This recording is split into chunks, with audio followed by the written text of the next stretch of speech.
என் பெயர் சரோஜா. ஒரு நாள் என் கணவர் மோகன் வீட்டிற்கு வர மிகவும் தாமதமாகிவிட்டது.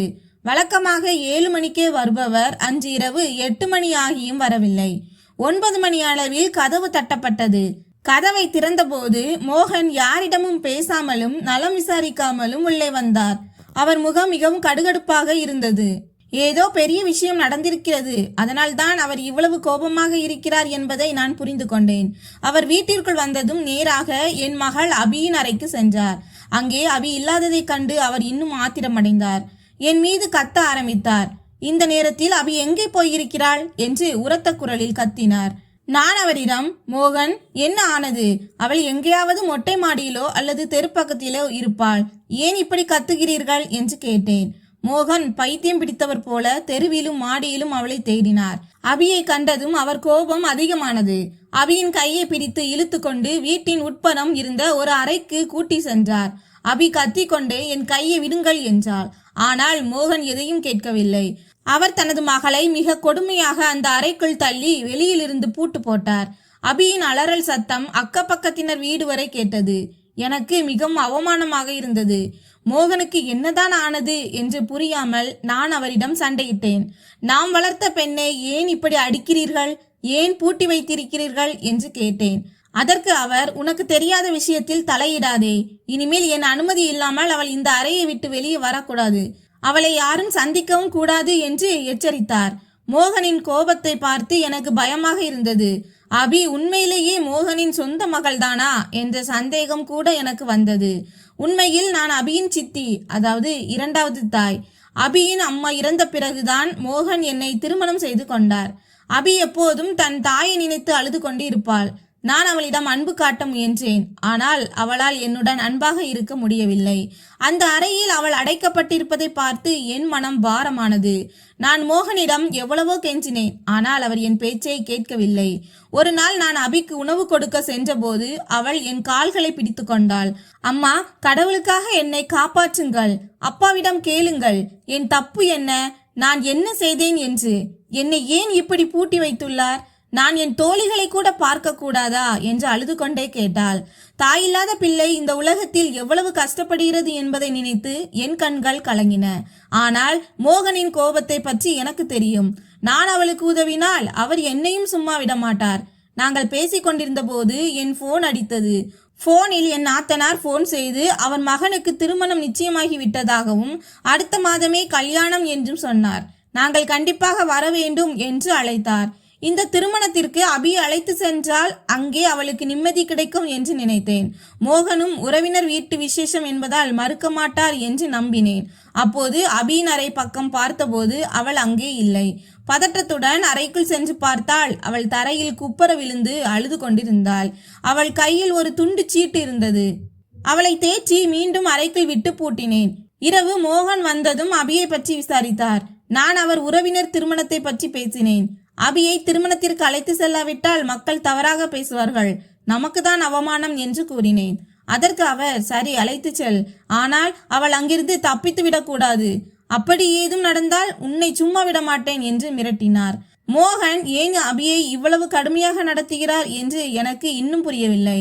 அடுத்த வாரம் வியாழக்கிழமை திருமணத்திற்காக கிருஷ்ணன் வீட்டிற்கு சென்றோம். அங்கே மிகுந்த கொண்டாட்டமாக இருந்தது. மோகனின் அனுமதியுடன் அபியையும் கூட்டி சென்றேன். அங்கே சென்றதும் அபி தன் தோழிகளை பார்க்க வேண்டும் என்று சொன்னாள். நானும் என் கண்காணிப்பிலேயே அவளை அனுமதித்தேன். நான் அபியை அவளுடைய தோழிகளிடம் அறிமுகம் செய்து வைத்தேன். ஆனால் அவள் ஏதோ ஒரு பதட்டத்தில் யாரையோ எதிர்பார்த்து காத்திருந்தது தெரிந்தது. அவள் பார்வை அங்கும் இங்கும் அலைபாய்ந்தது. யாரிடமோ ஏதோ சொல்ல துடிப்பது போல அவள் நடத்த இருந்தது. ஆனால் நான் அருகில் இருந்ததால் அவளால் அதை செய்ய முடியவில்லை. 2 நாட்கள் அமைதியாக கழிந்தன. 3வது நாள் மாப்பிள்ளை வீட்டார் பெண் வீட்டாருக்கு செல்ல வேண்டி இருந்தது. மாலை 7 மணி இருக்கும். அனைவரும் கிளம்பி கொண்டிருந்தனர். நாங்கள் காரில் அமர்ந்திருந்த போது அபி கூட்டத்திற்கு தெரியாமல் ரகசியமாக நழுவி செல்வதை பார்த்தேன். நான் அவளை கூப்பிட்டாலோ அல்லது தடுத்தாலோ அவள் என் மீது ஆத்திரப்படுவாள் என்பதால் நான் அமைதியாக அவளை பின்தொடர்ந்தேன். கூட்டத்திலிருந்து மெல்ல வெளியே வந்து பார்த்தபோது அபி சாலையின் மறுபுறம் சென்று கொண்டிருந்தாள். இருட்டில் அவள் யாரை சந்திக்க போகிறாள் என்று எனக்கு புரியவில்லை. ஆனால் இது ஏதோ காதல் விவகாரம் இல்லை என்பது மட்டும் எனக்கு உறுதியாக தெரிந்தது.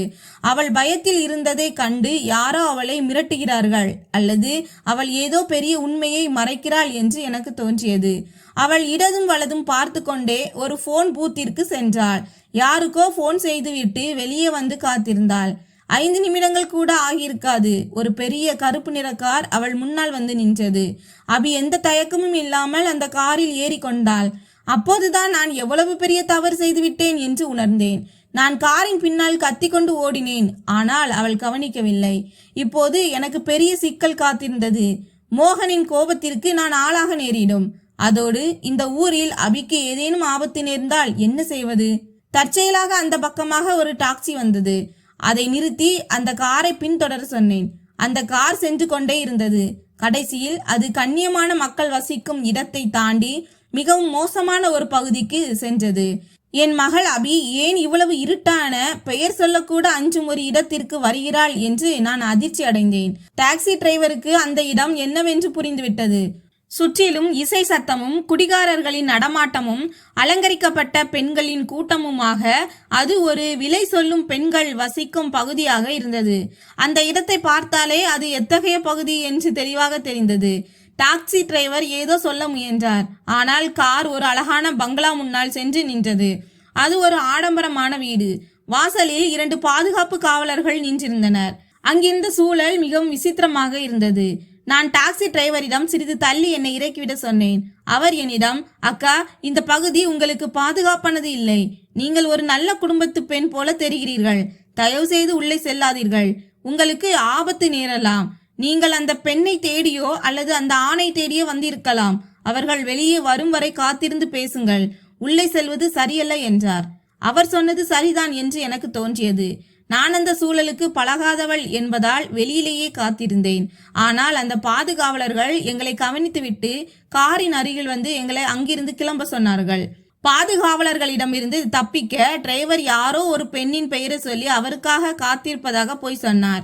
காவலர்கள் என்னை ஒருமுறை பார்த்தனர். ஆனால் எதுவும் சொல்லவில்லை. 1 மணி நேரம் கடந்துவிட்டது. அபி இன்னும் வெளியே வரவில்லை. எனக்கு கையும் காலும் ஓடவில்லை. நான் உள்ளே சென்று என் மகள் எங்கே என்று பார்க்க போகிறேன் என்றேன். அதற்கு அவர், இவர்கள் மிகவும் மோசமானவர்கள். ஒரு முறை உள்ளே சென்றால் வெளியே வருவது கடினம். நீங்கள் வீட்டிற்கு செல்வதே நல்லது என்றார்.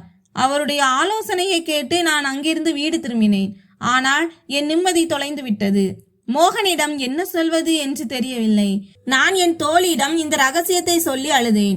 அபி நல்ல குடும்பத்து பெண்கள் செல்லக்கூடாத இடத்திற்கு சென்றிருப்பதை சொன்னேன். ஆனந்தி எனக்கு ஆறுதல் கூறினாள். பெண்கள் பெரும்பாலும் ஆண்களை நம்பி ஏமாந்து இது போன்ற இடங்களுக்கு சென்று வாழ்க்கையை தொலைத்து விடுகிறார்கள். அபிக்கும் அப்படி நடந்திருக்கலாம். நல்லவேளை உனக்கு அந்த இடம் தெரியும்.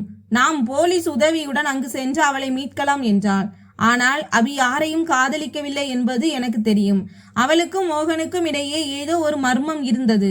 நான் வரும்போது அவர்கள் இருவரும் பேச்சை நிறுத்தி விடுவார்கள். இரவு 10 மணிக்கு திருமண ஊர்வலம் திரும்பியது. மோகன் என்னிடம் சரி கிளம்பலாம் என்றார். காரில் அமர்ந்ததும் அபியை பற்றி விசாரித்தார். நான் உண்மையை சொன்னேன். அதை கேட்டதும் அவர் ஆத்திரத்தில் கத்தினார். என்னை மிகவும் கேவலமாக பேசினார். பிறகு தலையில் கை வைத்து கொண்டு அமர்ந்து விட்டார். நாம் போலீசிடம் சொல்லலாம், மானம் போனாலும் பரவாயில்லை, அபியை மீட்கலாம் என்றேன். ஆனால் மோகன் வேண்டாம், நானே முதலில் அங்கு செல்கிறேன் என்றார். எனக்கு ஒரு விஷயம் ஆச்சரியமாக இருந்தது. மோகனுக்கு அந்த இடத்தின் முகவரி தெரியாது என்று நான் நினைத்தேன். ஆனால் அவர் அந்த பகுதியில் அபி யாரிடம் போயிருப்பாள் என்பதும் எனக்கு தெரியும், ஏன் போனாள் என்பதும் எனக்கு தெரியும் என்று கூறி என்னை வீட்டில் விட்டுவிட்டு சென்றார். அந்த இடத்திற்கும் என் கணவருக்கும் மகளுக்கும் என்ன சம்பந்தம்? அபி மோகனின் சொந்த மகள் தானா என்ற சந்தேகம் மீண்டும் எனக்குள் எழுந்தது. இரவு 1 மணி அளவில் கதவு தட்டப்பட்டது. நான் திறந்தபோது மோகன், அபி மற்றும் ஒரு நடுத்தர வயது பெண் நின்றிருந்தனர். அந்த பெண்ணுக்கு சுமார் 40 வயது இருக்கும். முகம் சுருங்கி மிகவும் நோயற்று சோகமாக காணப்பட்டார். மோகன் நேராக தன் அறைக்கு சென்று விட்டார். அபி அந்த பெண்ணை மற்றொரு அறைக்கு அழைத்து சென்றாள். நான் ரகசியமாக பார்த்தபோது இருவரும் ஒருவரை ஒருவர் பிடித்து அழுது கொண்டிருந்தனர். அவர்கள் நீண்ட நாட்களாக ஒருவரை ஒருவர் அறிந்தவர்கள் போல தெரிந்தது. அன்றிரவு மோகன் என்னிடம் பேசவே இல்லை. காலையில் அவர் அலுவலகம் சென்ற பிறகு அபி அவசரமாக சமையல் செய்தார். அவருக்கு உடல்நிலை சரியில்லை, சீக்கிரம் உதவி செய்யுங்கள் என்றாள். யாருக்கு என்று நான் கேட்டபோது அதிகம் பேசாமல் வேலையை பாருங்கள் என்று அபி கோபமாக சொன்னாள். அவள் தேநீர் மற்றும் தண்ணீர் எடுத்துக்கொண்டு அந்த பெண்ணின் அறைக்கு சென்றாள். 2 நிமிடங்களில் அறையிலிருந்து அபியின் அலறல் சத்தம் கேட்டது. நான் ஓடி சென்று பார்த்தபோது அந்த பெண் அபியின் கைகளில் சாய்ந்திருந்தார். அவர் கண்கள் நிலைகுத்தி போயிருந்தன. அவர் இறந்து விட்டார் என்பது புரிந்தது. நான் மோகனுக்கு போன் செய்து விஷயத்தை சொன்னேன். அவர் பதட்டமே அடையாமல், யாரிடமும் இதை பற்றி பேசாதே, அபியையும் சத்தம் போடாமல் அமைதியாக இருக்க சொல் என்றார். அந்த பெண்ணின் மரணத்தை கேட்டு மோகன் இவ்வளவு சாதாரணமாக இருப்பது எனக்கு வியப்பாக இருந்தது. அபியின் உண்மையான தாய் அவர்தானா அல்லது வேறு ஏதேனும் மர்மமா என்பது இன்னும் ரகசியமாகவே இருந்தது. சிறிது நேரத்தில் மோகன் சில ஆட்களுடன் வந்தார். அந்த பெண்ணின் உடலை எடுத்துக்கொண்டு காரில் எங்கோ சென்றார். பிறகு அபியை மீண்டும் அறையில் வைத்து பூட்டினார். அபியை பார்க்க எனக்கு மிகவும் பாவமாக இருந்தது. அந்த பெண்ணுக்கும் அபிக்கும் ஏதோ ஆழமான பந்தம் இருப்பது மட்டும் எனக்கு புரிந்தது. 3 நாட்களாக அந்த வீடே சோகத்தில் மூழ்கி கிடந்தது. நான் அபியின் அறை கதவை திறந்து அவளை பிடித்து கொண்டேன். அவள் கதறி அழுதாள். மகளே, என்ன நடந்தது? அந்த பெண் யார் என்று சொல்லேன் என்று கேட்டேன். அப்போது அபி அழுது கொண்டே சொன்ன உண்மை என்னை அதிர வைத்தது. அந்த பெண் வேறு யாருமல்ல, அபியின் சொந்த தாய். மோகன் என்னிடம் முதல் மனைவி இறந்து விட்டதாக பொய் சொன்னதை நினைத்து நான் அதிர்ச்சி அடைந்தேன். மோகன் வீட்டிற்கு வந்ததும் நான் அவரிடம் சண்டையிட்டேன். ஏன் என்னிடம் இவ்வளவு பெரிய உண்மையை மறைத்தீர்கள் என்று கேட்டேன். மோகன் சொன்னார், நான் மறைக்க விரும்பவில்லை, ஆனால் சூழ்நிலை அப்படி. நான் அந்த பெண்ணை வெறுக்கிறேன். திருமணமான சில மாதங்களிலேயே என்னை விட்டுவிட்டு அவள் மீண்டும் தன் பழைய இடத்திற்கே சென்று விட்டாள். உனக்கு தெரியுமா, என் முதல் மனைவி ஒரு விலை பேசும் பெண். அவளுக்கு ஒரு கௌரவமான வாழ்க்கையை தர வேண்டும் என்று ஆசைப்பட்டு நான் அவளை திருமணம் செய்தேன். அவளுக்கு எல்லா செல்வங்களையும் அன்பையும் கொடுத்தேன். ஆனால் அவளோ அந்த அசிங்கமான வாழ்க்கையை தான் விரும்பினாள். அவளுக்கு பிறந்த இந்த மகளை கூட அவள் மதிக்கவில்லை. அவளையும் அந்த இருண்ட உலகிற்கே இழுக்கும் என்றாள். அபி எப்போதும் தன் தாயை நினைத்து ஏங்குவாள். ஏதோ ஒரு வேலைக்காரன் மூலம் தன் தாய் அந்த பகுதியில் இருப்பதை தெரிந்து கொண்டு அவளை தேடி சென்று விட்டாள். நல்ல வேலை, நீ சொன்னதால் நான் சரியான நேரத்தில் அங்கு சென்றேன். அங்கே அபி தன் தாயை பிடித்து அழுது கொண்டிருந்தாள். நான் அவளை அங்கிருந்து இழுத்து வர முயன்றேன். ஆனால் அவள் தன் தாயையும் அழைத்து வந்தால் தான் வருவேன் என்று பிடிவாதம் பிடித்தாள். அதனால் தான் அந்த பெண்ணையும் அழைத்து வந்தேன். அந்த பெண் ஏதோ தீராத நோயால் பாதிக்கப்பட்டிருந்தாள். அதனால் தான் ஒரே நாளில் இறந்து விட்டாள். இனி அபி அந்த பெண்ணின் பெயரை இந்த வீட்டில் சொல்லக்கூடாது. அந்த பொறுப்பு உன்னுடையது என்று மோகன் என் மீது ஒரு பெரிய சுமையை ஏற்றிவிட்டார். அபி தன் சொந்த தாயை நேசித்தாள். ஆனால் என்னை ஒரு எதிரியைப் போலவே பார்த்தாள்.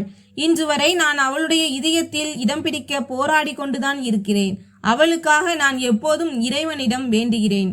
நண்பர்களே, இந்த கதை உங்களுக்கு பிடித்திருந்தால் வீடியோவை லைக் செய்யுங்கள், ஷேர் செய்யுங்கள், நமது சேனலை சப்ஸ்கிரைப் செய்து கொள்ளுங்கள். நன்றி.